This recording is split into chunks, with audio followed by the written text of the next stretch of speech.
ආයුබෝවන් ආදරණීය දුවේ පුතේ අද බොහෝම වර්ණවත් මේ පසුබිමක ඉඳගෙන පාට හැම තැනම නේද මේ වර්ණත් එක්ක අපි අද මොකද්ද කරන්න යන්නේ පුතා දන්නවා අපි 11 ශ්‍රේණිය විද්‍යාව පළමු වාරයට નિયમિત 4 වෙනි පාඩම දැන් සාකච්ඡා කරමින් ඉන්නේ මොකද්ද පුතේ මේ පාඩම තරංග සහ ඒවායේ යෙදීම තරංග සහ ඒවායේ යෙදීම් පාඩම කොටස් කීපයකින් මම පුතා වෙත අරගෙන එන්නේ.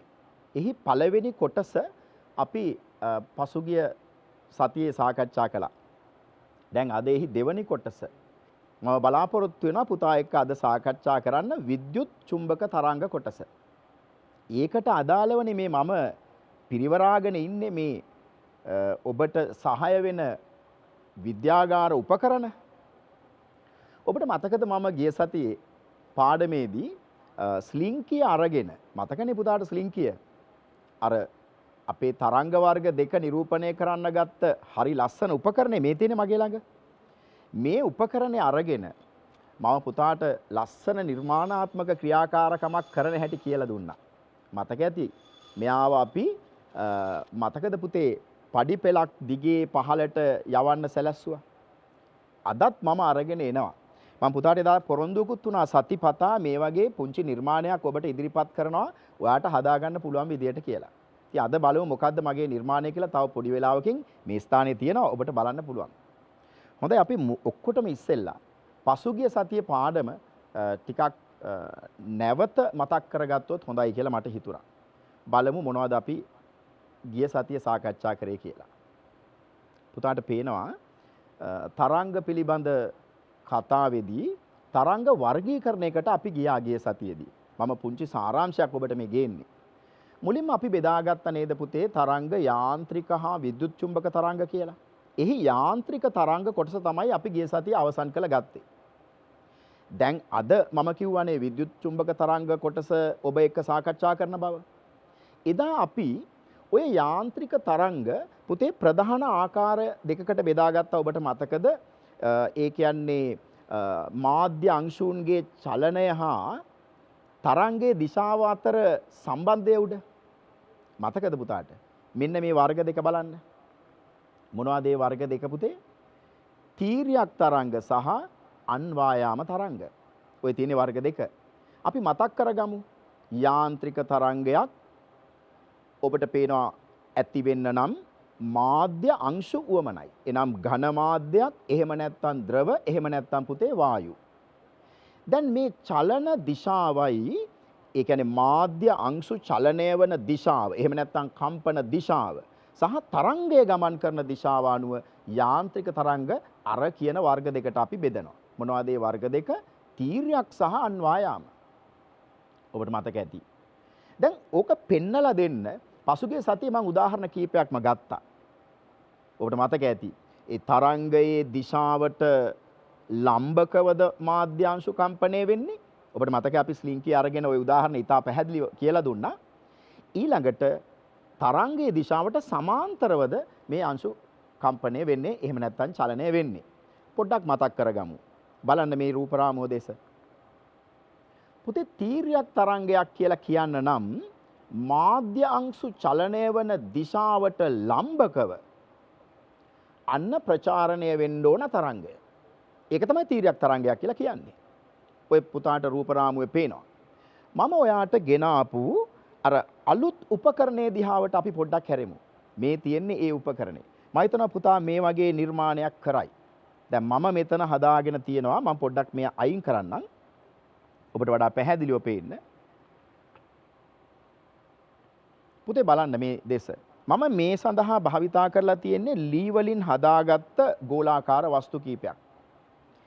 එය එල්ලා ඇති නූල තන්තුව ක්‍රමානුකූලව දිගෙන් වැඩි වෙන ආකාරයට තමයි මේ ඉදිරිපත් කරලා තියෙන්නේ. දැන් පුතාට පේනවා මෙය මම චලනය කරොත් දෝලනය කරන්න සැලැස්සුවොත් එහෙම නැත්නම් චලනය වෙන්න සැලැස්සුවොත් මේ තන්තුවේ දිගට වඩා මේ කෙළවරේ තන්තුවේ දිග හුඟක්ම වැඩි. එතකොට මෙතනදී ඔයා මතක තියාගන්න ඕන අපි තරංග චලිතයේදී සාකච්ඡා කරපු වචනයක් ඒ තමයි මේ දෝලන කාලය තන්තුව කෙටි වෙනකොට පුතේ මේ දෝලන කාලය එහෙම නැත්නම් කම්පන කාලය කෙටි. මෙතන තන්තුවේ දිග වැඩි වෙන්න ඒ දෝලන කාලය හුඟක් වැඩි වෙනවා. ඒ නිසා අපිට අපූර්ව වැඩක් මේකෙන් නිර්මාණය කරලා පෙන්වන්න පුළුවන්. දැන් මම ඒක කරන්නයි යන්නේ. දැන් පුතාට මේ වෙනුවට භාවිතා කරන්න පුළුවන් වෙනත් වස්තුවක්. ඔබට පහසුවෙන් හොයාගන්න පුළුවන් ඕනෑම දෙයක් ඔබට පාවිච්චි කරන්න පුළුවන්. මම දැන් ඒ ක්‍රියාත්මක කරලා පෙන්වන්නයි යන්නේ. ඔන්න පුතේ මම මේ වගේ මේ ගෝල ටික යම් දුරකට ගෙනියලා අතහැරලා බලනවා බලමු මොකද වෙන්නේ කියලා.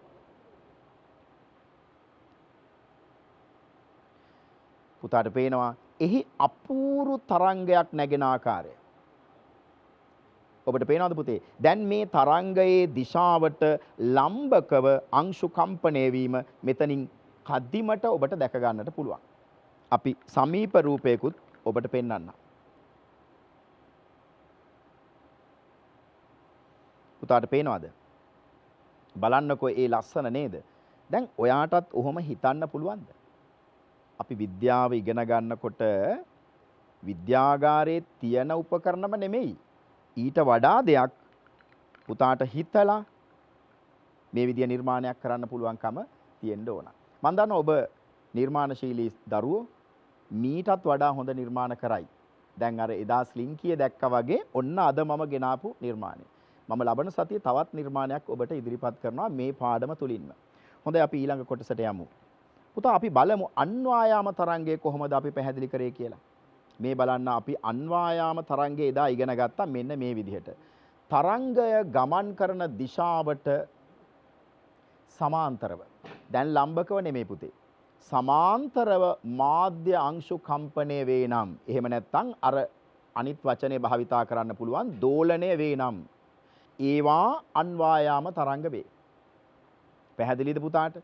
දැන් තීරයක් සහ අන්වායාම තරංග පිළිබඳව පුතාට පසුගිය සතියේ කරපු පාඩමෙන් පුංචි මතක් කිරීමක් මම ඒ කරේ. අපි ස්ලින්කිය භාවිතයෙන් ඔය තරංග වර්ග දෙක නිරූපණය කරා ඔබට මතක ඇති. මේ තියෙන්නේ තරංග වර්ග දෙක පුතේ බලන්නකෝ. ඔය තියෙන්නේ ඔයාට පේනවා ඔය පළවෙනි තරංගයේ ඔබට පේනවාද ස්ලින්කිය දෙපසට මම චලනය කරා. එතකොට තීර්යක් තරංගයක් නැගෙනවා. දැන් බලන්න තරංගයේ දිශාවට ලම්බකයි පුතේ අංශු මාධ්‍ය අංශු චලනය. ඊළඟට මම ඔබට අරගෙන ආව මතකද එදා අන්වායාම තරංගය. ඒ කියන්නේ ස්ලින්කිය ඉදිරියටත් ආපස්සටත් මම චලනය කරලා පෙන්නුවා. එතකොට ඇති වුණා ඔබට මතකද පුතේ ඒ වචන අර ස්ලින්කියේ පොටවල් ලං වෙනකොට අපි කිව්වා ඒකට සම්පීඩනය, ඈත් වෙනකොට අපි කිව්වා පුතේ විරලණය. අන්න සම්පීඩන හා විරලන නැගෙමින් ඔන්න අන්වායාම තරංගයක් ඇතිවන ආකාරය. මතකද? ඕකට අපි උදාහරණත් ගෙනාවා. අර දියේහි නැගෙන ජල තරංග සහ වාතය තුලින් ගමන් කරන ධ්වනි තරංග පිළිබඳව පුතාට උදාහරණ දෙකක් ගෙනාවා. තවත් උදාහරණ අපි එදා කතා කරා. මේ සාරාංශයක්නේ. මේ මතක් කර දීමක්නේ ඔබත් එක්ක මම මේ අද දවසේ උත්සාහ කරන්නේ නේද? ඒ නිසා බලන්න අර වතුරේ නැගෙන රළ නේද පුතේ? ඒවා තීරයක්. එතකොට මාධ්‍ය අංශු ජලාංශු කම්පණය වෙන්නේ තරංගයේ දිශාවට ලම්බකව. නමුත් බලන්න කුරුල්ලාගේ ශබ්දය, කුරුළු නාදය දසත පැතිරෙනකොට අර බලන්න වාතාංශු ලං වෙමින් ඈත් වෙමින් සම්පීඩන විරලන ඇති කරමින් ඔය තරංගේ ප්‍රචාරණය වෙන ආකාරය බලන්නකො පුතේ. හොඳයි. අපි බලමු එහෙමනම් අද දවසේ අපිට කතා කරන්න තියෙන විද්‍යුත් චුම්බක තරංග පිළිබඳව. ඔබට මම අරගෙන ඇවිල්ලා තියෙනවා විද්‍යුත් චුම්බක තරංගයට ගැළපෙන විදිහට ඉදිරිපත් කරන්නට ද්‍රව්‍ය කීපයක්ම මෙතනට. අපි හිමින් මේවා එකින් එක සාකච්ඡා කරන්නට බලමු. මුලින්ම බලමු අපි විද්‍යුත් චුම්බක තරංගයක් යනු කුමක්ද? ඔන්න බලන්න පුතේ. පදාර්ථමය මාධ්‍යයක්. ඒ කියන්නේ ඝන, ද්‍රව, වායු. පැහැදිලිද පුතේ? ඒවා එක්ක ගමන් කරන යාන්ත්‍රික තරංග අපි කතා කරලා ඉවරයිනේ. දැන් එහෙම අවශ්‍ය නැති පදාර්ථමය මාධ්‍යයක් රහිතව ගමන් කරන තරංගද ඇත. දැන් උදාහරණ ආලෝකය. ඔබ දන්නවා සූර්යාගේ සිට ආලෝකයේ පෘථුවියට ගමන් කරනකොට පුතේ වායුගෝලයේ හමු වෙනකන් කිසි දෙයක් නැති ඝන, ද්‍රව, වායු කිසිවක් නැති රික්තය හරහා ආලෝකයේ ගමන් කරන පෘථුවිය වෙත. ආලෝකයේ විතරද? තාපයත් එහෙම ගමන් කරනවා. එහෙනම් මේවා ගමන් කරන්න අංශමය මැදිහත් වීමක් අවශ්‍ය නැහැ. මාධ්‍යයක් අවශ්‍ය නැහැ පුතේ. පදාර්ථ අවශ්‍ය නැහැ. අන්න එවැනි තැනක ගමන් කරන්න පුළුවන් හැකියාවක් තියෙන විශේෂිත තරංග වර්ගය තමයි ඔය විද්‍යුත් චුම්බක තරංග කියලා කියන්නේ. අපි උදාහරණයක් වශයෙන් මේ වෙලාවේ අරන් තිනවා ආලෝකය. ඊළඟට බලන්නකො මම ලියලා තියෙන එක. සූර්යා සහ පොළොව අතර මාධ්‍යයක් රහිත රික්තය. මතක තියාගන්න ඕන පුතා, රික්තකය නෙවෙයි. රික්තකය තියෙනවා සෛල පාඩමේදී. මේක රික්තය හරහා සූර්යාගේ සිට පොළොවට ආලෝකය හා තාපය ගමන් කරයි. අපි ඒක රූප සටහනකින් බලමු. ඔන්න මම ඔයාට රූප සටහනක් අරන් එනවා. විද්‍යුත් චුම්බක තරංග එන හැටි සූර්යා සිට පෘථිවිය වෙත. මොකක් හරහාද පුතේ එන්නේ දැන්? රික්තය හරහා. අපි ඒකට කියනවා සූර්ය විකිරණ. සූර්ය විකිරණ ගමන් කරනවා නේද? ආලෝකය සහ තාපය. ඒ වගේ ශක්ති ආකාර දෙකක්. මේවා විද්‍යුත් චුම්බක තරංග විශේෂ. ඒකයි ඔබ මේ රූප සටහනේ දකින්නේ. මෙහිදී ආලෝකය හා තාපය ගමන් කරන්නේ විද්‍යුත් චුම්බක තරංග ලෙසටයි. විද්‍යුත් චුම්බක තරංග ගමන් කිරීමට පදාර්ථමය මාධ්‍යයක් අවශ්‍ය නොවේ. පැහැදිලිද පුතා? දැන් ඔබ දැක්ක යාන්ත්‍රික තරංග ගමන් කරන්න අනිවාර්යයෙන්ම පදාර්ථමය මාධ්‍යයක් තිබිය යුතුයි. අපිට අංශු ගැන කතා කරන්න වුණා. ඝන අංශු, ද්‍රව අංශු, වායුමය අංශු. දැන් ජලාංශු කියවම් පුතේ ද්‍රවමය අංශුවක්. ඉතින් ඒ තුල නැගිච්ච බලන්නකෝ තීර්යක් තරංගය. අංශුමය මැදිහත් වීමක් නොතිබුණා නම් ඒ තරංගය ඇති වෙන්නේ නැහනේ. පැහැදිලි නේද පුතා? එහෙමනම් අද අපි කතා කරන විද්‍යුත් චුම්බක තරංග සඳහා එවැනි අංශුමය මැදිහත් වීමක් අවශ්‍ය කරන්නේ නැහැ. හොඳයි අපි විද්‍යුත් චුම්බක තරංගයක් මෙතෙන් සිට ඉතා පැහැදිලිව අඳුර ගන්න බලමු පුතේ. ඔබ දන්නවා අපේ ලෝකේ විවිධ රටවල දුරේක්ෂ මගින් ඔය ඈත විශ්වයේ පිහිටි තාරකා සහ වෙනත් ආකාශ වස්තු මගින් එන ගුවන් විදුලි තරංග අනාවරණය කරගන්න ක්‍රම පිහිටුවලා තියෙනවා. බලන්න මේ වැනි අවස්ථාවක්. ඔන්න පුතේ ගුවන් විදුලි තරංග දුරේක්ෂයක් ඒවා ග්‍රහණය කරගත හැකි දුරේක්ෂයක් පුතා ඔය දකින්නේ. පුතාට පේනවද? ඔන්න ඔතනදී ගුවන් විදුලි තරංග දුරේක්ෂය මගින් පුතේ ඈත තරුවල සිට එන තරංග දුරේක්ෂයට ග්‍රහණය කරගන්නවා, ප්‍රතිග්‍රහණය කරගන්නවා. ඔබ අහලා තියනවාද ඕවා විශ්ලේෂණය කරාම මේ විශ්වයේ පිළිබඳ විශාල තොරතුරු අප නොදන්නා කරුණු පුතේ. මේ විශ්වයේ ඉතිහාසය පිළිබඳව අද ලෝකේ විද්‍යාඥයෝ කරුණු අනාවරණය කරගන්නේ, ඒවා අපිට ඉදිරිපත් කරන්නේ ඔන්න ඔය කියන දුරේක්ෂ මගින් ලබා ගන්නා සමහර ගුවන් විදුලි තරංග උදව් කරගෙන. එතකොට පුතා මගෙන් අහයි සර් අපිට මේවා බැයිද ස්වභාවිකව වගේම කෘත්‍රිමව නිර්මාණය කරගන්න? පුළුවන්. ගුවන් විදුලි තරංග කෘත්‍රිමව නිර්මාණය කරගෙනනේ අපි sannivedanaya කරන්නේ. දැන් පුතා අද මේ වැඩසටහන නරඹන්නේ ඒ ගුවන් විදුලි සහ රූපවාහිනී තරංග ඇසුරෙන්නේ. ඒවා විද්‍යුත් චුම්බක තරංග. ඒවා මිනිසා විසින් කෘත්‍රිමව නිර්මාණය කරගන්න දේවල්. එතකොට අර කියපු තරුවල ඉඳලා එන තරංග ඒවා ස්වාභාවිකයි. ඒ නිසා මේ කියන විද්‍යුත් චුම්බක තරංග ස්වාභාවිකව පවතින අතර අපිට උවමනාව අනුව කෘත්‍රිමව නිර්මාණය කරගන්න පුළුවන්. මේ සටහනෙන් පෙන්නන්නේ පුතා මේ දකින අර ස්වාභාවිකව එන ගුවන් විදුලි තරංග පිළිබඳවයි. එහෙනම් පුතා දන්නවා දැන් විද්‍යුත් චුම්බක තරංග රික්තය හරහා යනවා. ඝනද්‍රව වායු අවශ්‍ය නැහැ. ගුවන් විදුලි තරංගත් රික්තය හරහා යනවා. එහෙනම් ගුවන් විදුලි තරංග යනු විද්‍යුත් චුම්බක තරංග විශේෂයක්. ඔය බලන්න සටහන. හොඳයි. පුතේ මේ වෙලාවේ මට මතක් වෙනවා මෙන්න මෙහෙම කතාවක්. අපි මිනිසා සඳ මත පා තබා දැන් වසර 50ත් ඉක්මවා ගියානේ. නේද? දැන් ඔය හඳ මත පුතා අහලා ඇති පුංචි කාලේ ගුරුතුමිය කියලා දෙනවා වායු ගෝලයක් නැති බව. එහෙමනම් සඳ මතදී දෙදෙනෙක් කතා කරන්නේ කොහොමද? ලොකු ප්‍රශ්නයක්. කතා කරන දේ ඇහෙන්නේ අනිත් කෙනාට. ඇයි යාන්ත්‍රික තරංගනේ ධ්වනි තරංග? ඒවා ගමන් කරනනම් අංශුමය මැදිහත් වීමක් තියෙන්න එපා පුතේ. එහෙනම් ඔයාට මතකද සඳ මත පා තැබූ පළමු මිනිසා? කවුද පුතේ? Neil Armstrong. එයා සමග සඳ මතට ගොඩ වහිනවනේ එඩ්වින් ඔල්ඩ්රින් කියලා එයාගේ සගයා, යාළුවා. මේ දෙන්නා කතා කරේ කොහොමද? එහෙනම් යාන්ත්‍රික ධ්වනි තරංග ආධාරයෙන්ද? නැහැ.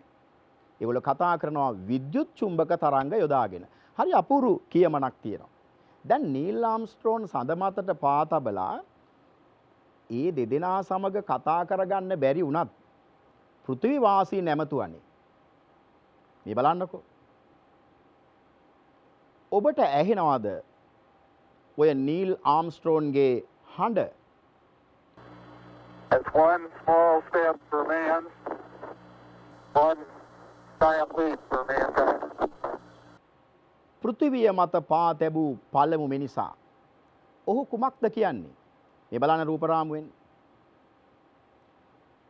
ඔයාට පේනවා එතන කියනවා that's one small step for a man, one giant leap for mankind. ඒ කියන්නේ මනුෂ්‍ය සංහතිය. බලන්නකො සිංහලෙන් අපි පරිවර්තනය කරගත්තොත් මේ වනාහි එක් මිනිසෙකු විසින් තබන ලද කුඩා පියවරකි. එහෙත් මිනිස් සංහතිය ඉදිරියට පැන්න යෝධ පිම්මකි. මොකක්ද ඒ කියන්නේ? අපි වෙනත් ග්‍රහයක මත පා තැබුවා. අපි ඒ ජයග්‍රහණය අත්කරගත්තා කියන අදහස. දැන් මට කියන්න ඕන ඔහු කොහොමද පෘථිවි වාසී නමතන්නේ? විද්‍යුත් චුම්බක තරංග ඇසුරෙන්. ඔබට පැහැදිලි දැන් මේ කියන කතාව. ඒට මාධ්‍යමය අංශුමය මැදිහත් වීමක් අවශ්‍ය නැහැ. හොඳයි පුතේ. අපි ඊළඟට බලමු මේ විද්‍යුත් චුම්බක තරංගයක තියෙන ලක්ෂණ අඳුන ගන්න. විද්‍යුත් චුම්බක තරංගය කියනකොටම ඔබට පැහැදිලි වෙනවා ඇති මේ තරංගය හටගන්න නම් තව දෙදෙනෙකුගේ උදව් අවශ්‍යයි. ඒ තමයි පළමුවෙනි එක්කෙනා තමයි පුතේ විද්‍යුත් ක්ෂේත්‍රය. මේකේ නම විද්‍යුත් චුම්බක තරංගනේ. දෙවෙනි එක්කෙනා චුම්බක ක්ෂේත්‍රය. ඔය බලන්න මගේ සටහන. පුතාට පේනවා. ප්‍රචාරණය සඳහා මාධ්‍ය අංශුවල සහභාගීත්වයක් අවශ්‍ය නැහැ. හැබැයි එකිනෙකට ලම්බකව දෝලණය වන ක්ෂේත්‍ර දෙකක් එහි තියෙනවා. මොනවද ඒ ක්ෂේත්‍ර දෙක? විද්‍යුත් ක්ෂේත්‍රය හා චුම්බක ක්ෂේත්‍රය. ඔන්න ඔය ක්ෂේත්‍ර දෙකෙහි කම්පන දිශාවලට ලම්බකවයි තරංගය ප්‍රචාරණය වෙන්නේ. මම දීලා තියෙන රූප සටහන ඔබට පැහැදිලිද? ඒ වඩාත් පැහැදිලි කර ගැනීමට මම ඔයාට පුංචි උපකරණයක් අරගෙන ආවා. මේ බලන්න පුතේ. මේ උපකරණය ඔයාට පැහැදිලිව දීලා තියෙනවා මේ නිල් පාට තරංගයේ දෙස බලන්න. මේ නිල් පාට තරංගය මෙතනින් පටන් අරගෙන මෙහෙම එන තරංගය ඊට පස්සේ මේ පහළට ගමන් කරලා නැවත උඩට එනවා. මෙන්න මේ අවස්ථාව. මේ නිල් පාටින් මම පෙන්වන්නේ පුතේ චුම්බක ක්ෂේත්‍රය. පුතාට පැහැදිලි? ඊළඟට පුතාට පේනවාද ඊට ලම්බකව අංශක 90කින් දෝලණය වන විද්‍යුත් ක්ෂේත්‍රය? දැන් පුතාට පේනවාද මේ රතු පාටින් එවැනිම වූ තරංගාකාර ව්‍යුහයක් ඔබට මං හදලා තියෙනවා. එතකොට රතු පාටින් පෙන්වන්නේ පුතේ විද්‍යුත් ක්ෂේත්‍රය, නිල් පාටින් ඊට ලම්බකව අංශක 90කින් ඔබට පේනවා ක්‍රියා කරන චුම්බක ක්ෂේත්‍රය. එතකොට ඒ ක්ෂේත්‍ර දෙකටම ලම්බකව නේද පුතේ මෙන්න මේ තරංගයේ දිශාව? පැහැදිලිද? ඔබට පේනවද මේ දිශාව, මේ සුදු පාටින් පෙන්වන මේ දිශාව නිල් ක්ෂේත්‍රයට ඍජුව අපි ගත්තොත් ඊට අංශක 90කින් මේ දිශාව පිහිටන්නේ මේ නිල් පාට ක්ෂේත්‍රයේ දිශාවට. ඒ වගේම ඔබට පේනවා මේ රතු පාට ක්ෂේත්‍රයේ දිශාව ගත්තොත් එයටත් අංශක 90කින් ලම්බකවයි මේ ක්ෂේත්‍රය තියෙන්නේ. මම තව පැහැදිලි කරලා දෙන්නම් මෙන්න මේ උපකරණය ඇසුරෙන්. බලන්න මේ දෙස. ඔයාට පේනවා එකිනෙකට ලම්බකව ක්‍රියා කරන මෙන්න මේ ක්ෂේත්‍ර දිශා තුන. ඔබට පේනවා මේ ස්ථානයේ චුම්බක ක්ෂේත්‍රයේ දිශාව. ඊළඟට ඔබට පේනවා මෙන්න මේ පැත්ත හරවලා පෙන්නුවොත් මම විද්‍යුත් ක්ෂේත්‍රය. පුතාට පේනවද? එතකොට චුම්බක ක්ෂේත්‍රය හා විද්‍යුත් ක්ෂේත්‍රය අතර අංශක 90ක් මේ ස්ථානයේ තියෙන බව ඔබට පේනවා. එහෙනම් තරංගයේ දිශාව මෙහෙම මම ඉහළට ගත්තොත් ඒවා අතර එකිනෙකට අංශක 90ක ආනතියක් තියෙන බව ඔබට පේනවා. මෙන්න මේ වගේ එකිනෙකට ලම්බකව ක්‍රියා කරන ක්ෂේත්‍ර දෙකක් විද්‍යුත් හා චුම්බක ක්ෂේත්‍ර සහ ඒවාට ලම්බක වූ තරංගයක් මෙතනදී අපි දකින්නේ. හොඳයි පුතේ. දැන් එය රූප සටහනකින් බලමු. ඔබේ පෙළ පොතෙත් මෙවැනි රූපයක් ඇතුළත් කරලා තියෙනවා. ඔය පුතාට පේනවද රතු පාටින් විද්‍යුත් ක්ෂේත්‍රය? අපි අර දැක්කේ. නිල් පහෙන් ඔබට පෙන්නනවා චුම්බක ක්ෂේත්‍රය. ඒවාට ලම්බකව ක්‍රියා කරන්නා වූ තරංගය.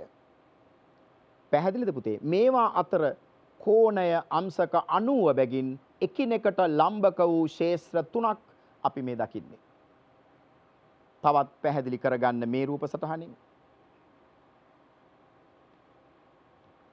දැන් මම ඔබෙන් පුතේ පොඩි ප්‍රශ්නයක් අහනවා. පොඩි ප්‍රශ්න දෙකක්.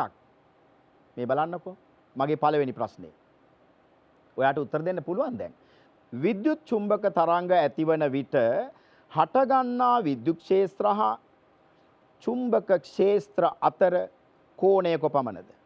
ඊට පස්සේ අහනවා එම ක්ෂේත්‍ර හා තරංග පැතිරෙන දිශාව අතර කෝණය කොපමණද? පිළිතුරු දෙන්න ඉස්සෙල්ලා ආයි මේ රූපේ බලලා පිළිතුරට යමු. ඔන්න පින්තූරේ. දැන් කෝණය හොයාගත්තද පුතා? දිශාව අනුව කෝණය කියන්න පුළුවන්ද? ඔන්න එහෙනම් ප්‍රශ්නේ නැවත. පැහැදිලි? පිළිතුර හොයාගත්තා. මෙන්න පිළිතුරු. කීයද අංශක 90යි. අයි ලම්බකනේ පුතේ. එකිනෙකට ලම්බකයි. හොඳයි. දැන් බලමු අපි මේ විද්‍යුත් චුම්බක පිළිබඳව තවත් වැදගත් ලක්ෂණ කීපයක්. ඔබට මම මේ සටහනෙන් ඒ ලක්ෂණ ටික ගේනවා. බාහිර විද්‍යුත් හා චුම්බක ක්ෂේත්‍ර මගින් මෙම තරංගවලට බලපෑමක් නැත. ඒක ලොකු වාසියක් නේ පුතේ. මේකෙන් කාර්ය කරගන්න අවස්ථාවක ඒක ලොකු වාසියක්. සම්ප්‍රේෂණය සඳහා මාධ්‍යයක් අවශ්‍ය නොවේ. තවත් වාසියක්. මේවා ඒ ප්‍රයෝජනවත් කාර්යෙහි යොදවන්න අපිට අමතරව ලැබිච්ච ප්‍රතිලාභ. ඊළඟට වැදගත්ම දේ බලන්නකෝ. මොකද්ද වැදගත්ම දේ? රික්තයේදී 3 වැඩි කිරීම 10 8 වෙනි බලය. ඒ කියන්නේ පුතා දන්නවා 0.8ක් එන්න ඕන. එහෙම නේද? ms ඍණ 1 තත්පරයට මීටර්. ඒ වේගයේ මනින ඒකකේ පුතා දන්නවනේ. ඔන්න ඔය වේගයෙන් ගමන් කරනවා. දැන් ඕනෑම විද්‍යුත් චුම්බක තරංගයක් පුතේ ගමන් කරන්නේ ඔන්න ඔය වේගයෙන්. ඔක සරලව කියනවා නම් අපි අහලා තියෙනවා නේද ආලෝකයේ වේගය කියලා. ආලෝකයේ වේගය ඔබ ආලෝකයේ පාඩමෙත් මේ කතා කරන්නේ නැතිනේ. ආලෝකයේ වේගය ඔන්න ඔය වේගය. මීටර් වලින් ගත්තොත් 3 වැඩි කිරීම 10 බල 8. කිලෝමීටර් වලින් ගත්තොත් 3 වැඩි කිරීම 10 බල 5 නේද පුතේ? කිලෝමීටර තප්පරයකට යන ගාන. ඒ කියන්නේ ආසන්න වශයෙන් ඔය අගේ දෙන්නේ. හරියටම අගේ නෙමෙයි ඔය. ආසන්න අගේ අපි ඉගෙන ගත්තාම ඇති.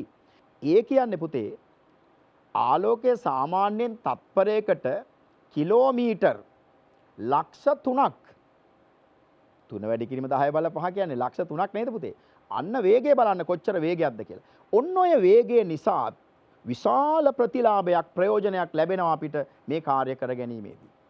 හොඳයි. අපි දැන් බලන්න යන්නේ විද්‍යුත් චුම්බක වර්ණාවලිය පිළිබඳව. ඒ කියන්නේ මේ විද්‍යුත් චුම්බක තරංග උනත් එකම පරාසයක නෙමෙයි තියෙන්නේ. ඒ කියන්නේ මේවායේ තරංග ආයාමයේ එකිනෙක වෙනස් වෙනවා පුතේ. සංඛ්‍යාතය එකිනෙකට වෙනස්. ඔන්න ඔය ටික පිළිවෙලකට තිබ්බම පිළිවෙලකට අපි පෙළගස්වා ගත්තම අන්න ඒ ලැබෙන තරංග වර්ග සමූහය අපි හඳුන්වනවා විද්‍යුත් චුම්බක වර්ණාවලිය නමින්. ඔය බලන්න සටහන. එක් එක් සංඛ්‍යාත පරාසවලදී විද්‍යුත් චුම්බක තරංගවල ಗುಣ විශාල වශයෙන් වෙනස් වෙයි. පුතාට පේනවද? ඒ තරංගයේ ආයාමය අනුව සංඛ්‍යාතය අනුව එයාගේ හැසිරීම වෙනස්. එයාගේ අපිට එයාගෙන් ගන්න පුළුවන් ප්‍රයෝජන වෙනස්. පැහැදිලිද? සංඛ්‍යාතය ආරෝහණ පිළිවෙලට මෙම තරංග පෙළ ගැස්වීමෙන් ලැබෙන සටහන විද්‍යුත් චුම්බක වර්ණාවලිය නම් වේ. එහි ප්‍රධාන තරංග වර්ග කීපයකි. මොනවද මේ ප්‍රධාන තරංග වර්ග? අපි බලමු. මේ බලන්න පුතා. ඔන්න විද්‍යුත් චුම්බක වර්ණාවලියක තියෙන ප්‍රධාන තරංග වර්ග. මේ බලන්නකො පුතේ. ගුවන් විදුලි තරංග තියෙනවා. ඊළඟට ක්ෂුද්‍ර තරංග, අදෝරක්ත කිරණ, දෘශ්‍ය ආලෝකය, පාරජම්බුල කිරණ. පුතා අහලා තියෙනව නේද ඔය වගේ වචන? X කිරණ හා ගැමා කිරණ. දැන් ඔන්න ඔය වර්ණාවලිය පෙන්නන තව විදිහක් තමයි මේ රූප සටහනේ ඔයා දකින්නේ. මේ බලන්නකො පුතා. ඔය කියපු සටහනම ඔය කියපු තරංග වර්ග සමූහයම මම මෙන්න මේ විදිහ සටහනකින් ගේනවා. ඔයාගේ පෙළපොතේ ඕක අන්තර්ගතයි. දැන් බලන්නකො පුතේ ඔය සටහන මම සකස් කළා. මේකේ තියෙනවනේ දැන් ඒ කියපු අර තරංග ආයාමය වෙනස් වෙන හැටි, සංඛ්‍යාතේ වෙනස් වෙන හැටි පුතාට මේකේ හොඳට බලන්න පුළුවන්. ඔන්න මම මේ කොටසෙන් පස්සේ පොඩි ප්‍රශ්නකුත් අහන්න යනවා. ඒ නිසා හොඳට අවබෝධයෙන් ඉන්න ඕන. හොඳේ? බලන්නකෝ. දැන් මේ කෙලවරටම එන්නකෝ අපි. මේ කෙලවරටම එනකොට ඔබට පේනවා තරංග ආයාමය. මතකයිනේ පුතේ තරංග ආයාමය කියන්නේ අනුයාත ශීර්ෂ දෙකක්. එහෙම නැත්නම් අනුයාත නිම්න දෙකක් අතර පරතරය. දැන් මේ හරියේදී විශාල තරංග ආයාමයක්. හැබැයි සංඛ්‍යාතය තත්පරයකට සිදුවන කම්පන වාර සංඛ්‍යාව හුඟක් අඩුයි. ඇයි? සෑහෙන ඈතකට තරංගේ ගමන් කරනවානේ. එක දෝලනයක් ලොකු පරාසයකට විහිදිච්ච අවස්ථාවක් ඔබ දකින්නේ මේ. ඒ තමයි ගුවන් විදුලි තරංග. මේ පළවෙනි අවස්ථාවේ මම පෙන්නන්නේ ගුවන් විදුලි තරංග. ඔන්න දැන් අපි ක්‍රමානුකූලව මේ පැත්තට ඔබේ දකුණු අත පැත්තට එනවා. ඒ දකුණු අත පැත්තට එනකොට ඔබට පේනවා ක්ෂුද්‍ර තරංග කියලා જાතියක්. දැන් අපිට ඉංග්‍රීසි වචනේත් මේ වෙලාවේ තේරුම් ගන්න පුළුවන් නම් ඔබ දන්නවා නම් ඒ වචනෙන්මත් ඔබට ගත හැකි මේක. දැන් උදාහරණයක් වශයෙන් ගුවන් විදුලි තරංග කිව්වම ඔබට එකපාරට මතක් වෙනවා රේඩියෝ තරංග කියන එක. Radio waves. ඊළඟට ඔබට පේනවා මේ ක්ෂුද්‍ර තරංග. ඒක නම් ඔබට ගෙදර දොරෙත් අහන්න හම්බෙනවනේ. ඇයි පුතේ ක්ෂුද්‍ර තරංග කියන එකටනේ අපි ඉංග්‍රීසි වචනේ ගත්තොත් මයික්‍රෝවේව්ස්. එතකොට අපි අහලා තියෙන්නේ මයික්‍රෝවේව් අවන් එක. අර සුද්‍ර තරංග උදුන ආන්න ඒක තමයි. ඉතින් ඒ තරංග වර්ග තමයි මේ දෙවණියට පෙන්වන්නේ. දැන් මෙහාට එනකොට ඔබට පේනවාද තරංග ආයාමයේ පටු වෙන ආකාරය, කුඩා වෙන ආකාරය. සංඛ්‍යාතේ ක්‍රමානුකූලව වැඩි වෙනවා. සුද්ධ තරංග ළඟට අපි දකිනවා අදෝ රක්ත කිරණ මේ තියෙන ඒවා. දැන් මේ හරියට එනකොට අදෝ රක්ත. තවත් තරංග ආයාමයේ කෙටි, සංඛ්‍යාතේ වැඩි. එතනින් මෙහාට එනකොට අපිට පේනවා පුතේ අපේ ඇසට ප්‍රතිග්‍රහණය කරන්න පුළුවන් දෘශ්‍ය ආලෝකය. දෘශ්‍ය ආලෝකය. ඊළඟට අපි දකින්නේ පාරජම්බුල. ඔය දෘශ්‍ය ආලෝකයත් එක්ක අදෝරක්තයි පාරජම්බුලයි වචන දෙක මතක තියාගන්න පහසුයි. මම ඒක ඊළඟට ඔබට කියලා දෙනවා. ඊළඟට අවසානයේ හරියට අපි මේ පැත්තට එනකොට තවත් දකුණු පැත්තට එනකොට පුතේ අපිට හම්බ වෙනවා තරංග ආයාමයේ ඊ타ත්ම අඩු, ඒ වගේම සංඛ්‍යාතයේ වැඩි X කිරණ. ඔබ දන්නවා කොච්චර මේ X කිරණ ප්‍රයෝජනවත්ද සමහර රෝග නිර්ණය කර ගැනීමේදී, ඒවා විනිශ්චය කර ගැනීමේදී වෛද්‍යවරුන්ට ලොකු ප්‍රයෝජනයක් ලබා දෙනවා. මම ඔබට වීඩියෝකුත් ඒ පිළිබඳව ඉදිරිපත් කරනවා තව පොඩි වෙලාවකින්. ඊළඟට ඔබට පේනවා අවසාන වශයෙන් දීලා තිනවා ගැමා කිරණ. මේ ගැමා කිරණ අධිශක්තියක් සහිත කිරණ වර්ගයක් පුතේ. අධිශක්තියක්. මේ සමහර කිරණ අපිට ප්‍රයෝජනවත් වෙනවා වගේම සමහර අවස්ථාවලදී පුතේ මේවා හානි කරන අවස්ථාත් අපිට දකින්න ලැබෙනවා. ඒකත් අපි හොඳට මතක තියාගන්න ඕන. මම ඔබෙන් ප්‍රශ්න දෙකක් දැන් අහන්නයි යන්නේ. මම කිව්වේ ප්‍රශ්න දෙකක් මම අහනවා කියලා. ඔන්න මගේ ප්‍රශ්න දෙක පුතාට තේරුම් ගන්න පුළුවන්ද බලන්න. මොකද්ද මගේ ප්‍රශ්න දෙක? වර්ණාවලියේ වමේ සිට දකුණට යන විට සංඛ්‍යාතය අඩු වේද වැඩි වේද? මේ බොහොම පුංචි ප්‍රශ්නයක් ඔබෙන් අහන්නේ මම. ඊළඟට මම අහනවා වර්ණාවලියේ වමේ සිට දකුණට යන විට තරංග ආයාමයේ අඩු වේද වැඩි වේද? පුතා මොකද හිතන්නේ? ඔයාට බොහොම පහසුවෙන් දැන් කල්පනා කරොත් තරංග ආයාමයට මොකද වුනේ? සංඛ්‍යාතයට මොකද වුනේ? ඔයා ගත්තනේ. බලන්න ඔයාගේ පිළිතුරු මගේ පිළිතුරු එක්ක ගැලපෙනවද කියලා. සංඛ්‍යාතය වැඩි වෙනවා. ඇත්තනේ පුතේ. තප්පරයකට සිදුවන දෝලන ප්‍රමාණය, කම්පන ප්‍රමාණය එන්න වැඩි වෙනවා. එතකොට තරංග ආයාමයට මොකද වෙන්නේ? තරංග ආයාමය අඩු වෙනවා. පටු වෙලා යනවා. අපි ඒක දැක්කා. මේ මම හදාගෙන ආපු සටහනින් ඔබට ඉදිරිපත් කරන්න මම උත්සාහ කරේ ඔන්න ඔය කොටස. බලන්න මේ නිර්මාණයේ දෙස. පුතා මම හිතනවා ඔබත් ඔබේ විද්‍යාගාරය මෙවැනි නිර්මාණයකින් ලස්සන කරයි. ඒකයි අපි විද්‍යාගාරයකදී බලාපොරොත්තු වෙන්නේ. දරුවන්ගේ නිර්මාණ වලින් විද්‍යාගාරය හැඩගැන්වීම. හොඳයි. පුතා ඊළඟට තව තැනකට අපි යමු. ඔයාට මතකද අර දෘශ්‍ය ආලෝකය කියන තැන? ආන්න එතන දෘශ්‍ය ආලෝකය අපිට පේන හරිය. අපේ ඇසට ග්‍රහණය කරගන්න පුළුවන් හරිය. ගෝචර වෙන හරිය. ඔන්න බලන්න සටහනකින් මං ගෙනාවා දෘශ්‍ය ආලෝකය කොහොමද වෙනස් වෙන්නේ කියලා බලන්නකෝ. මේ සටහනේ පුතාට පේනවා දෘශ්‍ය ආලෝකය වම් පැත්තේ ඉඳලා දකුණට එනකොට. පුතාට පේනවද? තරංග ආයාමයේ ක්‍රමානුකූලව ඒකෙත් කෙටි වේගන යනවා. පුතාට පේනවනේ? ඔයාගේ වම් මත පැත්තේ ඉඳලා දකුණු පැත්තට එනකොට. තරංග ආයාමයේ කෙටි වේගන යනවා, සංඛ්‍යාතයේ වැඩි වේගන යනවා. ඒ අනුව පුතාට පේනවද රතු වර්ණය? ඔය දෘශ්‍ය ආලෝකයේ පාට 7කට බෙදලා අපි මොනවද මේ පාට 7 පුතේ? රතු. R අකුරෙන් රතුනේ red. ඊළඟට orange O අකුර තැඹිලි. Y yellow කහ. G අකුරෙන් green කොළ. ඊළඟට blue නිල් පාට. ඊළඟට I අකුරෙන් indigo. indigo කියන්නේ තද නිල්. ඊළඟට දම් පැහැය violet දම් පැහැය. දැන් ඔන්න ඔය පාට 7 ඔයා මට එක පාටම කියයි සර් ඔය සූර්යාලෝකයේ පාට 7නේ හරියට හරි දෘශ්‍ය ආලෝකය කියන්නේ ඒක තමයි පුතේ. සූර්යාලෝකයේ වර්ණ 7. දැන් ඒ වර්ණ 7 බලන්නකො මෙන්න මේ සටහනේ. මේ සටහනේ ඒ වර්ණ 7 තියෙනවා නේද පුතේ මේ බලන්න. මම හදාගත්ත ඒ පාට 7 ඒ පිළිවෙලටම.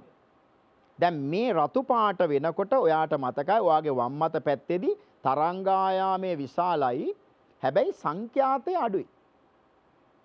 පුතාට පේනවා ඇති.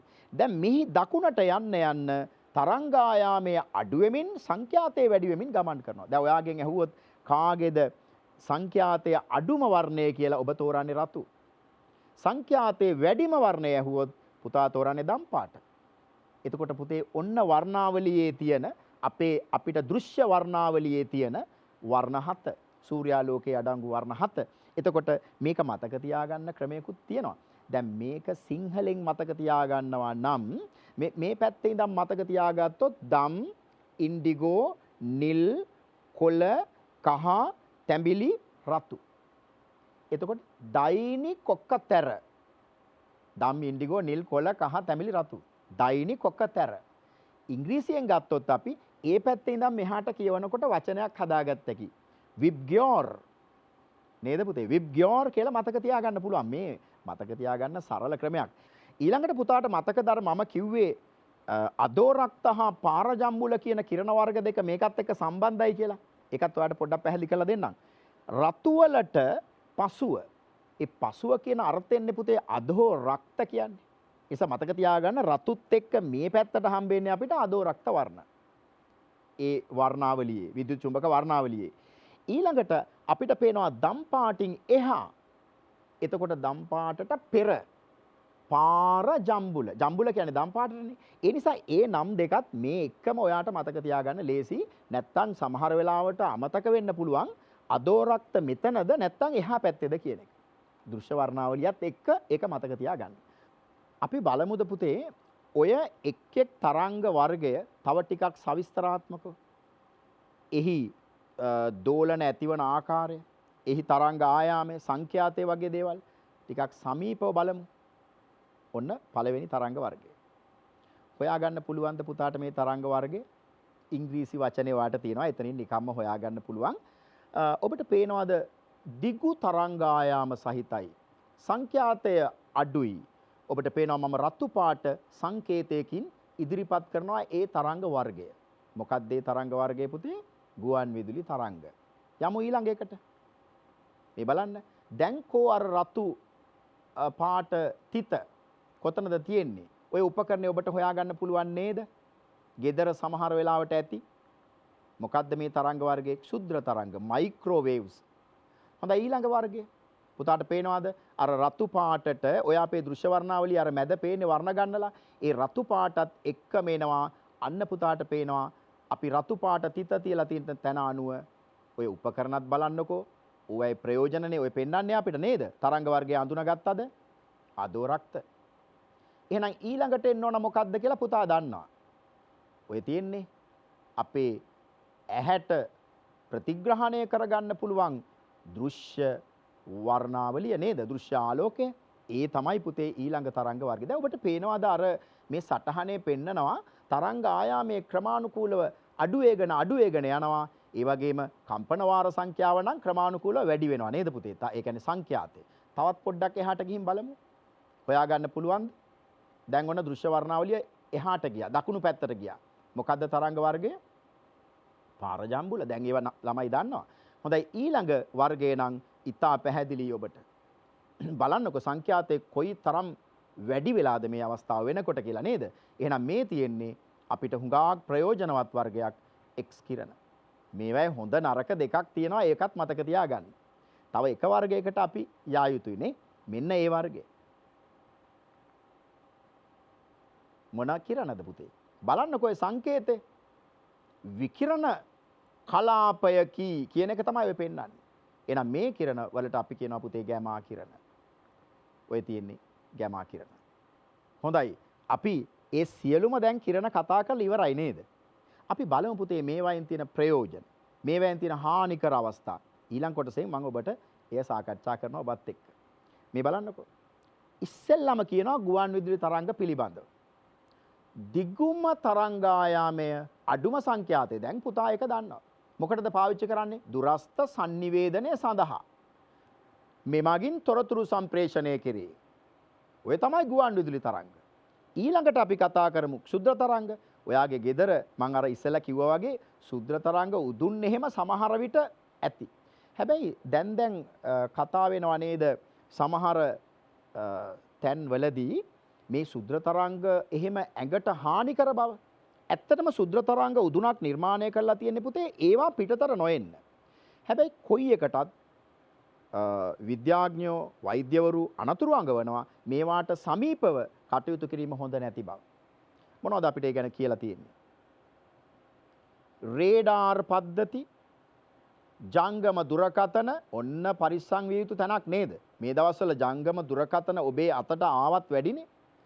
ඇයි මේ දුරස්ථ අධ්‍යාපනයේත් එක්ක නේද? ඊළඟට ක්ෂුද්‍ර තරංග උදුන්. මේ කාර්යයන් තුනටම මේ ක්ෂුද්‍ර තරංග ප්‍රයෝජනවත් වෙන බව තමයි මේ කියන්නේ. බලන්න ඒ සටහන. ඔය රේඩාර් පුතා අහලා තියෙනවා ඔය ගුවන් යානා අනාවරණය කරගන්න. එහෙම නැත්නම් කාලගුණ තොරතුරු සඳහා මේ විවිධාකාර කටයුතු සඳහා රේඩාර් පද්ධති භාවිතා වෙනවා. ඊළඟට මං පුතා එක කතා කරන්නේ අදෝරක්ත කිරණ පිළිබඳව. අර රතු පාටට පසුව තිබුණු කිරණ. මොනවද ඒ වයින් අපිට තියෙන ප්‍රයෝජන? ඔය බලන්න. අදෝරක්ත දෙනෙති. ඊළඟට කැමරා, දුරස්ථ පාලක, ජංගම දුරකථන, පරිගණක කැමරා, භෞත චිකිත්සක ප්‍රතිකාර ක්‍රම. එහෙනම් අපිට ප්‍රතිකාර වලටත් මේක වැදගත් වෙනවා. පුතා දන්නවා සමහර වෙලාවට ඔය අදෝරක්ත කැමරාව පිළිබඳව කතා කරනකොට පුතා අහලා තියෙනව නේද?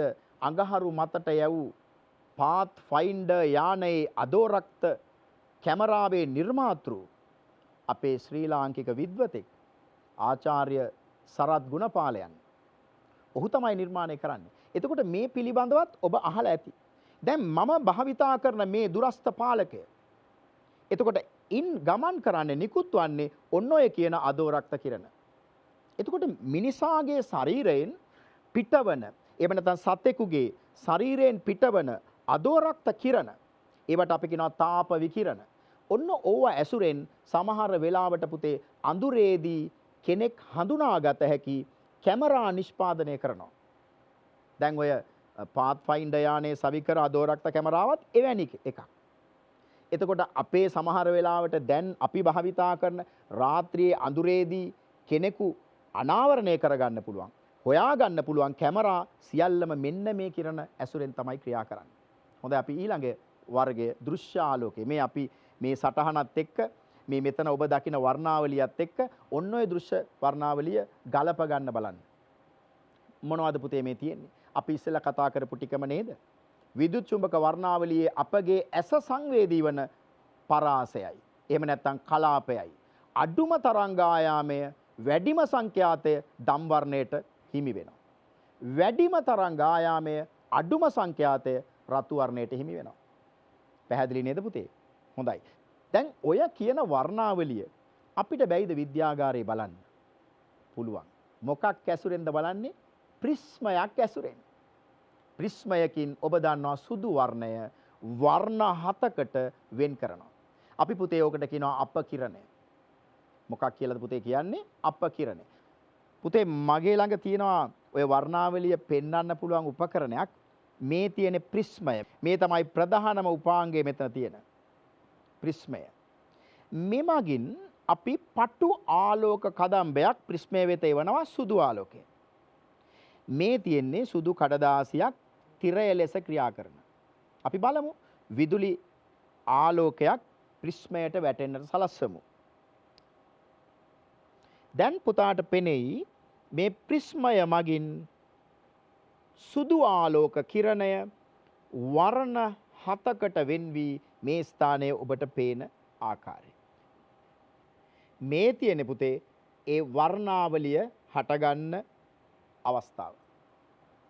පුතාට පුළුවන් පාසලේදී පරීක්ෂා කරලා බලන්න. ඉතින් සමහර වෙලාවට අපිට විදුලි පන්දමක් භාවිතා කරන්න පුළුවන්. පටු ආලෝක කදම්බයක් ගන්න නම් විදුලි පන්දමේ මුහුණත කළු පාට ආවරණයක් දාලා අල්පෙනිති සිදුරකින් වගේ ආලෝක කදම්බයක් එළියට ගන්න බලන්න. මේ උපකරණයක් ඔබ ළඟ නැත්තම්. හොඳයි පුතේ. කවුද මේ ක්‍රියාවලිය ලෝකේ ඉස්සෙල්ලම අපිට පෙන්ලා දෙන විද්‍යාඥයා? ඔයා හොඳට දන්න විද්‍යාඥයෙක් පුංචි කාලේ ඉඳන් නම අහලා තියෙනවා. මේ බලන්න මේ විද්‍යාඥයා කවුද කියලා. අඳුන ගන්න පුළුවන්ද? ඔහු තමයි ඔය පරාවර්තක දුරේක්ෂයක් එහෙම හදන්නේ. අහසේ ග්‍රහ වස්තු පිළිබඳව යම් යම් දේවල් අපිට කියලා දෙන්නේ. චලිතය පිළිබඳ නියම 3ක් අපිට අරගෙන එන්නේ. ඔහු තමයි වර්ණාවලිය පිළිබඳව අපිට කියා දෙන්නේ. කවුද විද්‍යාඥයා? ශ්‍රීමත් අයිසැක් නිව්ටන්. එතුමා තමයි මේක මුලින්ම ලෝකෙට ගේන්නේ. ඊළඟට අපි බලමු ඒ වර්ණාවලියේ වර්ණ සුදු ආලෝකය මේ ප්‍රිස්මය තුලින් ගමන් කරනකොට කොහොමද ඒවා මේ අපිට ඊටාම පැහැදිලිව මෙතන අපි නොදැක්කත් ඔබට මේ රූප සටහනෙන් වඩාත් පැහැදිලි කරගන්න පුළුවන් ඒ වෙන් වෙන ආකාරය. බලන්න පුතේ පාට 7 දම් ඉන්ඩිගෝ මම පහළ ඉඳලා ඉහළට කියන්නේ දම් ඉන්ඩිගෝ නිල් කොළ කහ තැඹිලි රතු. අර වචනේ මතකද? දෛනි කොකතර විබ්ගියෝර් ලෙස මතක තියාගන්න. පුතේ දැන් සුදු ආලෝකය සූර්යාලෝකයේ සුදු ආලෝකය කියලා අපි සලකන්නේ. ඒක පාට 7ක සංකලනයක් බවනේ මේ කියන්නේ. ඒකනේ සුදු ආලෝකයේ සූර්යාලෝකයේ පාට 7ට බෙදලා මේ පෙන්වන්නේ අපි. එහෙනම් ඊළඟට තර්කයක් මතුවෙනවා. ඒ පාට 7 එකතු කරොත් සුදු පාට එනවද කියලා. එහෙම දෙයක් තියෙනව නේද? ඔන්න ශ්‍රීමත් අයිසැක් නිව්ටන් කියන විද්‍යාඥයා අපිට කියනවා වෘත්තාකාර තැටියක එම පාට 7 ආලේප කර වේගයෙන් භ්‍රමණය වීමට සලස්වන්න. මේ තියෙන්නේ පාට 7 ආලේප කරලා. මෙන්න මංගාව තියෙනවා මෙන්න මේ උපකරණ. මේකට කියනවා නිව්ටන් වර්ණ තැටිය. මේ උපකරණයට කියන්නේ. දැන් මේකේ පාට තියෙනවා 7ක්. ඒක දෙපාරක් ආලේප කරලා තියෙනවා. ඒ කියන්නේ එක වර්ණයක් දෙපාර බැගින් ආලේප කරලා හදලා තියෙන්නේ. මේ වේගයෙන් භ්‍රමණය වීමට සැලැස්සුවොත් මොකක්ද එහි වර්ණය? අපි බලමුද භ්‍රමණය කරලා පුතේ. මේක යන්ත්‍රානුසාරයෙන් භ්‍රමණය කරන්න පුළුවන්. මම මේ වෙලාවේ අතින් භ්‍රමණය කරලා ඔබට පෙන්නනවා.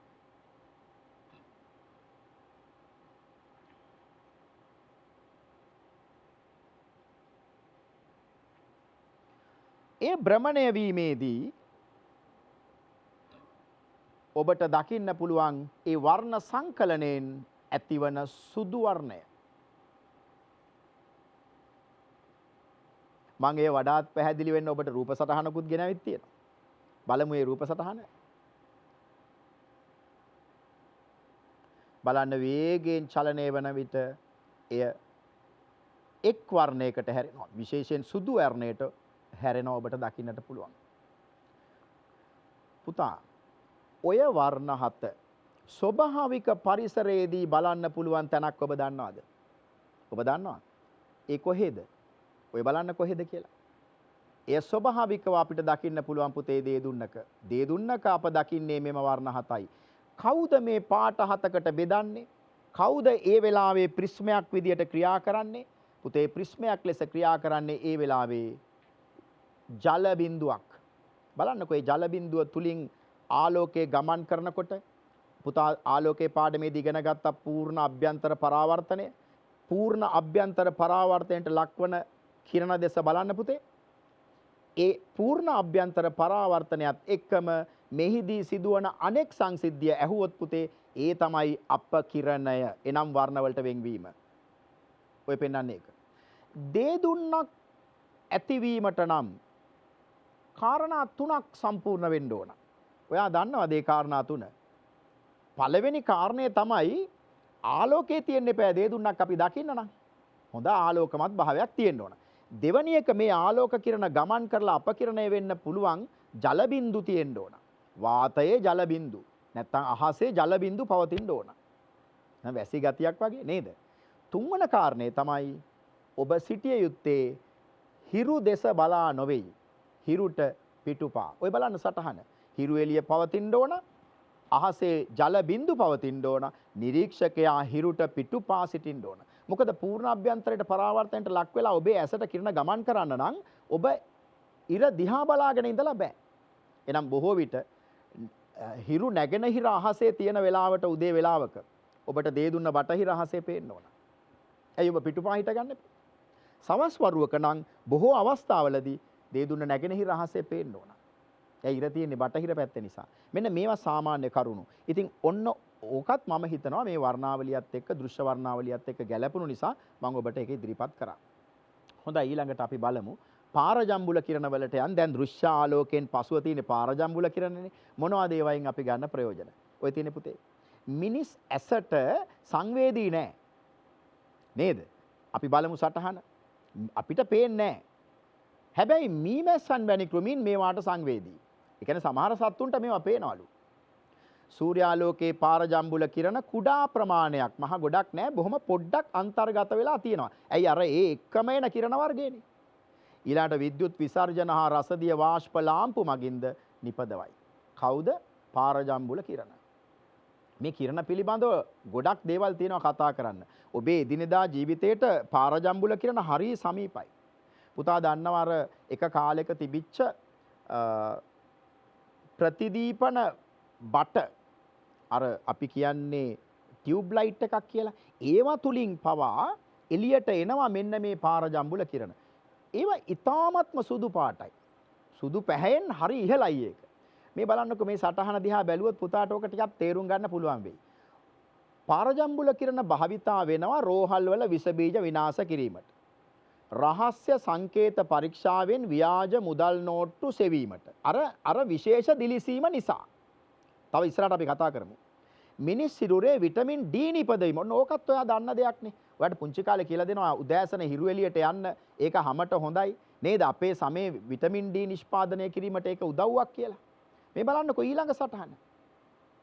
ඔය කොච්චර හොඳ වුණත් සමහර වෙලාවට මේ පාරජම්බුල කිරණ ඕනාවට වැඩියෙන් අපිට ආවොත් පුතේ අපේ ඇසේ සුද පුතා දන්නවනේ ඔය පෙන්වන්නේ මැද රූප සටහනේ නේද? පෙනීමේ යම්කිසි පසුබෑමක් අඩුවක් ඇති වෙන්න පුළුවන්. ඉතින් ඒ නිසා ඔය සමහර වෙලාවට පුතා දන්නවා එවැනි කිරණ වලින් ආරක්ෂා වීම සඳහා අපි අවු කණ්ණාඩි වර්ග ඒ කිරණ කපා හරින පාරජම්බුල කිරණ වළක්වන කණ්ණාඩි වර්ග එහෙමත් අපි භාවිතා කරනවා. ඊළඟට මගේ සටහනින් මෙන්න මෙහෙම ඔයාට ගේනවා තවත් වැදගත් දෙයක්. ඔය බලන්නකෝ. ඔයා අහලා ඇති. අපේ ලෝකයට එන සූර්යාලෝකයත් එක්ක සූර්ය කිරණ විකිරණත් එක්ක පුතේ පැමිණෙන සමහර පාරජම්බුල කිරණ නතර කරන්න. සූර්යාලෝකයත් එක්ක එන පාරජම්බුල කිරණ නතර කරන්න අන්න ස්වාභාවික ආරක්ෂකයෙක් අපිට ඉන්නවා. කවුද ඒ? පුතාට පේනවා. ඒ තමයි ඕසෝන් ස්තරය. ඕසෝන් ලියන්න පුතා දන්නවා O3 O2 කිව්වොත් ඔක්සිජන් නේ O3 ඕසෝන්. එයා තමයි අපිව පරිස්සම් කරන්නේ මේවා එන්න දෙන්නේ නැතුව. මේක හරි වැදගත්. අර මම කිව්වේ පාරජම්බුල කිරණ මගින් ඇතිවන දීප්තිය පිළිබඳව ඔය බලන්න සටහන. ඇතැම් රසායනික ද්‍රව්‍ය තියෙනවා පුතේ පාරජම්බුල කිරණ වැටුනහම ඒවා හරි ලස්සනට දිලිසෙනවා. ඔය එවැනි අවස්ථාවක්. ඒ රසායන ද්‍රව්‍ය වලට පාරජම්බුල කිරණ වැටුනහම දිලිසීම ඇතිවන අවස්ථාවක්. අර මම කියපු ප්‍රතිදීපන පහන් ප්‍රතිදීපන බට ඒවයේ සිදුවෙන්නේත් ඔන්න ඔවැනි දෙයක්. ඒවා තුල ආලේප කරලා තියෙනවා යම් යම් රසායනික ද්‍රව්‍ය. ඊළඟට ඊටාම වැදගත් සමහර රෙදි සෝදන කුඩුවලත් මේ රසායන ද්‍රව්‍ය අඩංගුයි. ඒවයින් සේදූ රෙදි විශේෂයෙන් සුදු පාට රෙදි ඇඳගෙන ඔබ ආලෝකයට ගියොත් අවුවට ගියොත් ඔබේ ඇඳුම් වල සුදු ඇඳුම් වල ඇත්තටම අර වෙන ඇඳුම් වලට වඩා දිදුලන ඔපයක් අර බැබලීමක් ඇති වෙන්න පුළුවන් පුතේ. එහි විද්‍යාත්මක පැත්තක් තියෙනවා නේද? ඔය වෙළඳ දැන්වීම වලත් ඒවා තියෙනවා නේ. හොඳයි. ඊළඟට පුතේ එක්ස් කිරණ. හරිම වැදගත්නේ. අපේ ශරීරයේ සමහර රෝග විනිශ්චය කර ගැනීම සඳහා වෛද්‍යවරු අපිට සමහරවිට කියනවානේ එක්ස්රේ එකක් අරගෙන බලමු. අස්ථි බිඳීමක් කොහොමද වෙලා තියෙන්නේ? කොයි වගේ ප්‍රතිකාරයක් දෙනවද නේද? ওই සටහනේ පෙන්වන්නේ ඒක නේද? බලන්න පුතේ. ඔන්න ශරීර අභ්‍යන්තරයේ ඡායාරූප. ඒ විතරක් නෙමෙයි. ඔය ගුවන් මගීන්ගේ ගමන් මළු ඒවා විවෘත නොකර බහාලුම් කන්ටේනර්ස් නේද පුතේ? විවෘත නොකර පරීක්ෂා කරන්නත් මේක ප්‍රයෝජනවත් වෙනවා. දැන් මම පුතාට එක්ස් කිරණ පිළිබඳව කතා කරනකොට එක්ස් කිරණ හොඳ වගේම නරක පැතිත් තියෙනවා. ඒ කියන්නේ මේවට අධික ලෙස නිරාවරණය වුණොත් පිළිකා ඇති වෙනවා. ඔය තියෙන්නේ. හොඳ නෑ කියලා ඊයේ පෙන්නන්නේ නේද? පුතේ මම ඊළඟට ඔයාට අරගෙන එනවා එක්ස් කිරණ සම්බන්ධ පොඩි වීඩියෝ එකක්. ඉස්පිරිතාලෙකදී කොහොමද එක්ස් කිරණ ඡායාරූපයක් ගන්නෙ? පුතා සමහරට දැකලා නැතුව ඇතිනේ. ඔය බලන්නකෝ. එක්ස් කිරණ කාමරය තමයි ඔය තියෙන්නේ. ඔන්න ඕක ඇතුලේ බලන්නකෝ ඔය තියෙන්නේ. දැන් පුතාට පේනවාද ඒ උපකරණය?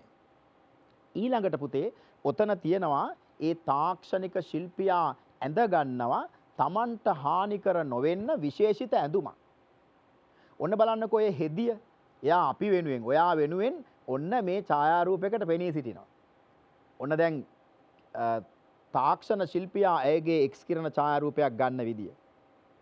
දැන් ඒ ලබාගත් එක්ස් කිරණ ඡායාරූපය ඔන්න බලන්න පරිගණකයක් ඇසුරෙන් මුද්‍රණය කරන අවස්ථාව. පුතාට පේනවද? ඔය විදිය මුද්‍රණය කරගත්ත ඡායාරූපයක් වෛද්‍යවරයෙකුට පුළුවන් පුතේ රෝග විනිශ්චය සඳහා යොදා ගන්න. දැන් පුතා මගේ ළඟ තියෙන්නේ මේ එවැනි එක්ස් කිරණ ඡායාරූපයක්. දැන් මම මේක පොඩ්ඩක් ෆ්‍රේම් කරගෙන ආවා, රාමු කරගෙන ආවා පුතාට පෙන්වන්න. පුතා මේවා දැකලා ඇති. අපිට තව එක කිරණ වර්ගයක් ඉතුරුලා තියෙනවානේ. ඒ තමයි ගැමා කිරණ. ගැමා කිරණ මම කිව්වා අධිශක්තියක් සහිතයි. මෙයාට පුළුවන් වානේ තහඩු විනිවිද යන්න. කොන්ක්‍රීට් විනිවිද යන්න. බලන්නකෝ මගේ සටහන. මොනවද ගැමා කිරණ ගැන කියන්නේ? සංඛ්‍යාතය හා ශක්ති ප්‍රමාණය ඉතා අධිකයි. වානේ සහ කොන්ක්‍රීට් විනිවිදයයි. හැබැයි මෙයාගේ හොඳ පැත්ත. තවත් හොඳ පැත්තක්. ආහාර හා ශල්‍ය උපකරණ ජීවාණුහරණයට ගනී. දැන් ඔය පින්තූරේ පෙන්වන්නේ පුතාට පේනවා සජීවී සෛල විනාශ කරන බැවින් පිළිකා සෛල විනාශ කරනවා. පුතාට පේනවද? ඔය බලන්නකෝ දැන් සමහර රෝග සඳහා රෝග විනිශ්චය සඳහා එක්ස් කිරණ උදව් වෙනකොට සමහර රෝගවලට ප්‍රතිකාර සඳහා ගැමා කිරණ උදව් වෙනවා. දැන් රූපසරහනේ අර මැදින් අපි ඉදිරිපත් කරන්නේ විකිරණ තත්ත්ව පෙන්නන ඒ අනතුරුදායක තත්ත්ව පෙන්නන සංකේතයක්. ඒක තමයි මැදින් පෙන්වන්නේ. හොඳයි පුතේ. දැන් ඉතින් අපි ඔයාගෙන් පොඩි ප්‍රශ්න කීපයක් අහලා බලමු. මොනවද අහන ප්‍රශ්න බලන්නකෝ. පළවෙනි ප්‍රශ්නය. විද්‍යුත් චුම්බක තරංගවල ලක්ෂණ තුනක් ලියන්න. අපෝ දැන් ඔයාට පුළුවන් මේවා ලියන්න. ඇයි හොඳට අහගෙන හිටියානේ පුතා නේද? මෙන්න ලක්ෂණ බලන්න පුතේ. ප්‍රචාරය සඳහා මාධ්‍ය අංශවල සහභාගීත්වයක් අවශ්‍ය නැහැ. එකිනෙකට ලම්බකව දෝලණය වන ක්ෂේත්‍ර දෙකක් තියෙනවා. විද්‍යුත් චුම්බක නේද? විද්‍යුත් ක්ෂේත්‍රය හා චුම්බක ක්ෂේත්‍රය. එම ක්ෂේත්‍ර දෙකේ කම්පන දිශාවලට ලම්බකවයි තරංගය ප්‍රචාරණය වෙන්නේ. මගේ දෙවැනි ප්‍රශ්නේ. පුතාට පුළුවන් ද මේවා හොයලා යා කරන්න? මේ වෙලාවේ හැටියට මට දෙන්න පුළුවන් සරල ප්‍රශ්න ටිකක් ඔයා වෙත ගේන්නේ. අපි යා කරලා බලමු. ගුවන් විදුලි තරංග දුරස්ථ sannivedanayට. ක්ෂුද්‍ර තරංග රේඩාර් පද්ධතිවලට. අදෝරක්ත කිරණ දුරස්ථ පාලකයට. දෘශ්‍ය ආලෝකය ප්‍රභා සංශ්ලේෂණයට. මතකද මම ප්‍රභා සංශ්ලේෂණයේ පාඩමේ ඉගෙනුවා ප්‍රභා සංශ්ලේෂණයට අත්‍යවශ්‍යම වර්ණ දෙකයි නිල් සහ රතු කියලා. මතකද පුතේ? හොඳයි ඊළඟ ප්‍රශ්නෙට යමු. පහත සඳහන් එක් විද්‍යුත් තරංග වර්ගයේ නැති ප්‍රයෝජනේ සොයා යා කරන්න. ආයිසරයක් අපිට එහෙම ප්‍රශ්නයක්ම ඉදිරිපත් වෙලා තියෙනවා. පාරජම්බුල කිරණ ව්‍යාජ මුදල් නෝට්ටු සොයන්න. X කිරණ බහාලුම් පරීක්ෂා කරන්න විවෘත නොකරම. එහෙනම් ගැමා කිරණ පිළිකා සෛල විනාශ කරන්න. ඒකත් පහසුවෙන් පුතා හොයාගත්තා කියලා මම හිතනවා. තව ප්‍රශ්නයකට යමු. මේ බලන්න තුන්වෙනි ප්‍රශ්නය. පහත එක් එක් විද්‍යුත් තරංග වර්ගයෙන් ඇති හානිකර අවස්ථා හොඳමෙන්ම නරකක් තියෙනවනේ නේද? බලමු. පාරජම්බුල කිරණ වලින් ඇසේ සුදා සමේ පිළිකා. ගැමා කිරණ වලින් සජීවී සෛල විනාශ වෙන්නත් පුළුවන් අපේ. ඕනාවට වඩා ඒවට විවෘත නොවී ඉන්න ඕන. X කිරණ කොච්චර හොඳ වුණත් පිළිකා ඇති කිරීම කෙරෙහි එයා බලපානවා. හොඳයි පුතේ අද දවසේ මේ උපකරණත් භාවිතා කරගෙන ඔබත් එක්ක ඊටාම ප්‍රයෝජනවත් සාකච්ඡාවක නිරත වෙන්න මේ උත්සාහ කරේ. මම හිතනවා ඔබ එකෙන් යම් ප්‍රයෝජනයක් ගන්නට ඇති.